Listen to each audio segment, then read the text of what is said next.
कि पाकिस्तान अगर उनको ड्रोन अटैक्स करने की इजाज़त देता है, वहाँ से हेलीकॉप्टर उड़ने की इजाज़त देता है, जहाज़ उड़ने की इजाज़त देता है और वहाँ पर वो तालिबान के ठिकानों पे हमले करते हैं, तो सारा एंगर जो है तालिबान पर हम पे आएगा। अमेरिका यकीनी तौर पर चाहता है कि उनका अड्डे यहाँ पर हों, इसलिए कि ड्रोन अटैक्स जो करने हैं उन्होंने, जो वहाँ पर अल-कायदा को या तालिबान को मॉनिटर करना है।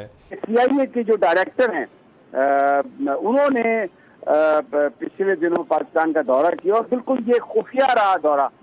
कोई पाकिस्तान के मीडिया को इसकी भनक नहीं पड़ी और किसी ने इस पर जिक्र नहीं किया। बड़ी आला सतही इस पे मुलाकातें हुई और अफगान बड़ा क्लियरली तालिबान इस बात पे वार्न कर चुके हैं कि कोई भी मुल्क रीजन में अगर अमेरिकन को अड्डे देगा तो हम उसके खिलाफ फिर जिहाद भी करेंगे, ऑपरेशन भी करेंगे और जो हमारा हक बनता है हम वो करेंगे। वही मुल्क जो हमें लायर कहता है, झूठा, चीज कहता है, चोर, $9 बिलियन जो हमें देना था नहीं दिया और इस्तेमाल कर लिया है हमारी सहूलतें जो हम उनको बेच रहे। CIA के चीफ ने पाकिस्तान का खुफिया दौरा किया है और सुना है कि अमेरिका पाकिस्तान की अफगानिस्तान में मदद के लिए इस वक्त डेस्परेट हुआ है कि अगर तालिबान वहाँ पर डोमिनेट कर गए काबुल में, तो पाकिस्तान में जो उनके तालिबान के जो तहरीक तालिबान पाकिस्तान है और इस तरह की जो दूसरी तहरीकें हैं वो बेहतर हो जाएंगी और पाकिस्तान को नुकसान हो जाएगा। आप खौफजदा नहीं है इससे कि पाकिस्तान अगर उनको ड्रोन अटैक्स करने की इजाज़त देता है, वहाँ से हेलीकॉप्टर उड़ने की इजाज़त देता है, जहाज़ उड़ने की इजाज़त देता है और वहाँ पर वो तालिबान के ठिकानों पे हमले करते हैं, तो सारा एंगर जो है तालिबान पर हम पे आएगा। हमारे अपने मसाइल हैं, हमने बड़ी मुश्किल से दहशत गर्दी से सबसे ज़्यादा हमने सफ़र किया है। अगर तालिबान ये समझेंगे कि पाकिस्तान इस जंग में हमारे ख़िलाफ़ जो है इस्तेमाल हो रहा है तो वो हमें निशाना बनाएंगे। हमारे अपने इसका इज़हार भी किया है, इसका इज़हार भी तो किया। इसके लिए हमें बहुत मुहतात होना है। हमने अपने मुल्क के इंटरेस्ट में सोचना है। या तो ये वो अभी इसमें नेगोशिएशन हो रही है कि कोई भी अटैक करने से पहले क्या हुआ है, पहले ये हुआ है कि ड्रोन अटैक्स हुए, हमले हुए, जिसकी वजह से हमारे इनोसेंट सिविलियन शहीद हुए, जिसकी वजह से पाकिस्तान के लोगों में रिजेंटमेंट आई, मिसाइल अटैक हुआ था, जो मिसाइल अटैक हुए बॉर्डर पे हुए, तो उसकी वजह से फिर हमने वो अड्डे जो हैं उनके ख़त्म किए। तो ये एक बहुत कॉम्प्लिकेटेड इशू है जो मैं इस पे अभी कमेंट नहीं कर सकता, लेकिन ये वाकई सही बात है कि अमेरिकन जो पेंटागन है, वहाँ पर जो इंटेलिजेंसिया है या वहाँ की जो भी पॉलिसी मेकर्स हैं, इस बारे में यकीनी तौर पर परेशान हैं। देखें, पहली बात तो यह है कि पाकिस्तान की पॉलिसी में एक बड़ी शिफ्ट आई है और मैंने ये बात जो है बड़ी फ्रैंकली अमेरिकन सेनेटर्स, कांग्रेसमैन और कांग्रेस वुमेन और उनके जो गवर्नर जिनसे मिला हूँ की है। मैंने कहा कि अफ़गानिस्तान का इशू ये है कि हम उनको इंडिपेंडेंट नहीं छोड़ते। हर मुल्क चाहता है, अमेरिका चाहता है कि वहाँ की जो हुकूमत हो प्रो अमेरिका हो, इंडिया चाहता है कि जहाँ हुकूमत आए वो प्रो इंडिया हो, ईरान वो चाहता है, पाकिस्तान अपनी मर्ज़ी की हुकूमत चाहता है, रशिया अपनी मर्ज़ी की हुकूमत चाहता है। तो जब इतनी डायरेक्शंस में उनको खींचा जाएगा तो वहाँ अमन कायम नहीं। पाकिस्तान ने अपनी पॉलिसी में बड़ी वाज़ेह तब्दीली की है कि जो भी वहाँ पर हुकूमत आए, हम इस बात पे नहीं करते कि किसकी वो प्रो है, किसके ख़िलाफ़ है। हम अपना चाहते हैं कि जो अफ़गानिस्तान के लोग फ़ैसला करें हम उनको रिस्पेक्ट करेंगे और मैं समझता हूँ कि ये बड़ी ऑनरेबल पाकिस्तान का पॉइंट ऑफ व्यू है। इसलिए हम समझते हैं कि जो भी हुकूमत है, अफ़गान हुकूमत और तालिबान, और अफ़गान हुकूमत को भी चाहिए कि तालिबान के साथ फ्लेक्सिबिलिटी दिखाएं और वहाँ पर स्टेबिलिटी लाने के लिए कम एंड गो तो उनको करना पड़ेगा, गिव एंड टेक करनी पड़ेगी। अमेरिका यकीनी तौर पर चाहता है कि उनका अड्डे यहाँ पर हों, इसलिए कि ड्रोन अटैक्स जो करने हैं उन्होंने, जो वहाँ पर अल-कायदा को या तालिबान को मॉनिटर करना है। आम तासुर तो ये है कि पाकिस्तान ने जो अड्डे हैं वो देने से इनकार कर दिया, लेकिन यहाँ पर जो लोग इन्वॉल्व हैं उनका ये कहना है कि कोई फ्लैटली कोई पाकिस्तान ने रिफ्यूज़ नहीं किया। कुछ शराइत पर बात हो रही है। पाकिस्तान ये चाहता है कि हम अमेरिका के साथ ताउन करें और टेररिज्म के हवाले फैसिलिटी चाहिए तो वो हम देने के लिए तैयार हैं, लेकिन उसमें शर्त ये होगी कि वो सारे जो ऑपरेशन वहाँ से किए जाएंगे वो पाकिस्तान के नोटिस में होंगे। मसलन अफगानिस्तान के अंदर जहाँ पर स्ट्राइक अगर ज़रूरत हो या कहीं पर भी कुछ करने की जरूरत हो तो वो पाकिस्तान के इल्म में होगा। दूसरे लफ्जों में जो 80 की दहाई में जिस वक्त रशिया अफगानिस्तान में और वहां पर जंग हुई थी, तो सारे का सारा जो ऑपरेशन था वो पाकिस्तान की एजेंसीज उसको लीड कर रही थी और अमेरिकन रिसोर्सेज उसमें इस्तेमाल हो रहे थे। लेकिन बाद में हमने ये देखा कि फिर 2010, 11, 12 में CIA ने पैरेलल पाकिस्तान में ऑपरेशन कर लिए थे, जिसमें फिर रेमंड डेविस ने 2 बंदों को भी कत्ल किया। फिर इसके अलावा हमने वो देखा कि जो असामा को किल करने का कमांडो एक्शन था, तो बहुत सारे जो ग्रुप्स बना लिए गए। फिर ब्लैक वाटर भी इस्लामाबाद में घुस गई थी आके। तो वो जो एक सिचुएशन थी, पाकिस्तान की एजेंसी, पाकिस्तान की गवर्नमेंट, पाकिस्तान की आर्मी से बहुत अनकंफर्टेबल हुई और उन्होंने उसको डायरेक्टली एक इंटरवेंशन समझा। तो अब पाकिस्तान ये चाहता है, जो हमें जराए से मालूम हुई ये बात, कि जो भी यहाँ पर अगर कोई ऑपरेशन होगा, कुछ भी होगा, कोई भी बेस अगर अमेरिका को चाहिए, फैसिलिटी को चाहिए, तो पाकिस्तान उसमें ऑन बोर्ड इस तरह से होगा कि एक्शन से पहले पाकिस्तान को पता होगा।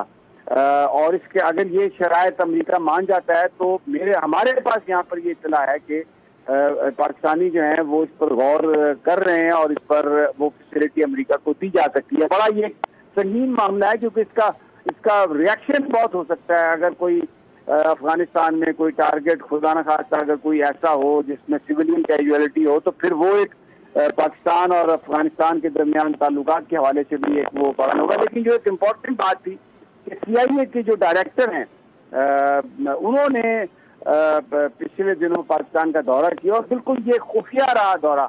कोई पाकिस्तान के मीडिया को इसकी भिनक नहीं पड़ी और किसी ने इस पर जिक्र नहीं किया। बड़ी आला सतही इस पे मुलाकातें हुई। अब अगर वो अफगानिस्तान के अंदर स्ट्राइक करेंगे उन बेसिस से, तो जो अफगानिस्तान के अंदर इनोसेंट लाइव्स का नुकसान होगा, जो वहां पे बच्चे और इनोसेंट शहरी शहीद किए जाएंगे, उनका रिएक्शन या उनका मलबा किस पे गिरेगा? वो यकीनन पाकिस्तान के खिलाफ रिएक्शन आएगा। और अफगान बड़ा क्लियरली तालिबान इस बात पे वार्न कर चुके हैं कि कोई भी मुल्क रीजन में अगर अमेरिकन को अड्डे देगा तो हम उसके खिलाफ फिर जिहाद भी करेंगे, ऑपरेशन भी करेंगे और जो हमारा हक बनता है हम वो करेंगे। अब तालिबान से डरने की बात नहीं है, लेकिन बात उसूली मौक़िफ़ की है कि किन बेसिस पे हम बेसिस पे उनको बेसिस दे दें और वो क्यों हमारे मुल्क में बैठ के अफगानिस्तान के अंदर स्ट्राइक करें अपनी मर्जी के मुताबिक। अमेरिकन तो झूठ बोलते हैं। क्या उसामा बिन लादेन के बारे में हमें बताया? और दूसरी बात है, वो करेंगे फिर बाद में बताएंगे और सॉरी कह देंगे। अगर वो नहीं कहा तो झूठ बोलेंगे। This is out of the question. हम क्यों चाहते हैं कि अफगानिस्तान को उम्र भर तक और परमानेंट एनिमी क्यों बनाना चाहते हैं? काबुल तो है हमारा, मसूद तो है हमारा दुश्मन और दूसरे भी जो उधर हैं हमारे दुश्मन। क्या हम फिर अफगान तालिबान को, जिसको 20 साल से हम उनके साथ बड़ा अच्छा हमारा ताल्लुकात रहा है, वो कुछ हद तक हमारी बात सुनते हैं, क्या उनसे साथ भी लड़ जाए इसलिए अमेरिकन को खुश करने के लिए? वही मुल्क जो हमें लायर कहता है, झूठा, चीज कहता है, चोर, $9 बिलियन जो हमें देना था नहीं दिया और इस्तेमाल कर लिया है हमारी सहूलतें जो हम उनको बेचते हैं, फिर भी नहीं दिया। खुदा के लिए है, खुदा के लिए अपने पैर पे खड़े रहें। खुदा के लिए ये अमेरिकनों को कहें खुदा हाफिज, और जो भी कॉन्सिक्वेंसेस हैं बेयर इट, और अगर नहीं कर सकते तो हट जाए। तालिबान जो है वो काबुल से 1 घंटा दूर रह गए हैं। तो हम एक तरफ अफगान हुकूमत की मदद करने की कोशिश कर रहे हैं। मुझे नहीं पता हम क्यों उनकी मदद करने की कोशिश कर रहे हैं, क्योंकि हमें तो वो ब्लेम करते हैं हमेशा। वो लूजर हुकूमत है। हाँ जी। और पाकिस्तान में दहशतगर्दी की कई वारदातें जिसमें हमें सिग्नेचर मिला अफगान हुकूमत का, अशरफ गनी का और उससे पहले हामिद करजई का। हमें तो तालिबान को ही सपोर्ट करना चाहिए इस मामले में। एक तो इवेंचुअल रूलर्स भी वही हैं, ठीक है। दूसरा, पाकिस्तान में अगर दहशतगर्दी बंद होनी है तो डायरेक्ट हमें उनसे बात करनी है जी। ये तो अपने आप को नहीं बचा सकते, इनसे हमने क्या बात करनी। और ये आप 11 सितंबर को अमेरिका ने जाना है, मुझे तो लगता है वो चला गया। हाँ। ये तो रुक ही नहीं रहा किसी से, ना रुक सकता है इनसे, ना इनकी वो सलाहियत है। अमेरिका ने इसलिए निकला है ना कि इतने साल से वो इनके ऊपर पैसे लगा रहा है, इनको ट्रेन कर रहा है। आगे हालत इनकी आपने देख ली, इनके करतूत क्या है। और इनकी औकात क्या है। बिल्कुल ठीक हो गया, बिल्कुल ठीक हो गया। और इसी से जुड़ी हुई अब एक कड़ी है जो कि आप हमारे लिए सुलझाएंगे कि CIA के चीफ ने पाकिस्तान का खुफिया दौरा किया है और सुना है कि अमेरिका पाकिस्तान की अफगानिस्तान में मदद के लिए इस वक्त डेस्परेट हुआ हुआ है। देखिए, मैं आपको एक बात कहूँ कि ये तो क्यास रही है, लेकिन CIA का चीफ अगर पाकिस्तान आया ना, तो ये हम पाकिस्तानी है सिर्फ कि हमारा जब चीफ आए इंटेलिजेंस का बाहर जा रहा होता है तो हम उसकी खबरें दे रहे होते हैं, और जो स्पाई एजेंसीज होती है, नेटवर्क्स होती है ना, वो अपनी मुलाकातें कोवर्ट ही करती हैं। ठीक है। और वो मल्टी प्रोन एजेंडा होता है। मैं यहाँ बैठ के ये क्यास रही कैसे कर सकता हूँ कि वो ये करने आए थे और या ये नहीं करने आए थे, लेकिन बेसिस का एजेंडा ज़रूर होगा उसके ऊपर। पाकिस्तान की इन्वॉल्वमेंट पोस्ट अमेरिका या post exit of American from Afghanistan वो ज़रूर डिस्कस हुई होगी। रीजन में जो चेंजेस हो रही हैं वो हुई होगी। जो इंडिया के साथ हमारा एक इस वक्त का सीज फायर चल रहा है वो भी डिस्कस हुआ होगा। I am sure there is going to be many things that will be discussed over there, and not only this thing. इसके लिए तो वो फ़ोन पे कराने को आदत है उनको, अपने काम फ़ोन पे कराने की, उसके लिए उनको बार बार आने की ज़रूरत नहीं है। ठीक है। But I am sure there is more to it. But आपने कहा है तो मैं अपनी चुड़ैल को एक्टिव करता हूँ, सोई भी है वीकेंड से अभी तक, तो उसको एक्टिव करता हूँ कि जाके वो निकाल के लाए खबर। बिल्कुल ना, हम लोगों को बता रहे हैं कि भाई आप हमें बताएंगे कि आखिर ये खुफिया दौरा क्यों था, तो अब आपको बताना होगा। इसलिए कि कोवर्ट स्पाई चीफ का दौरा जो होता है ना वो पब्लिसाइज नहीं होता।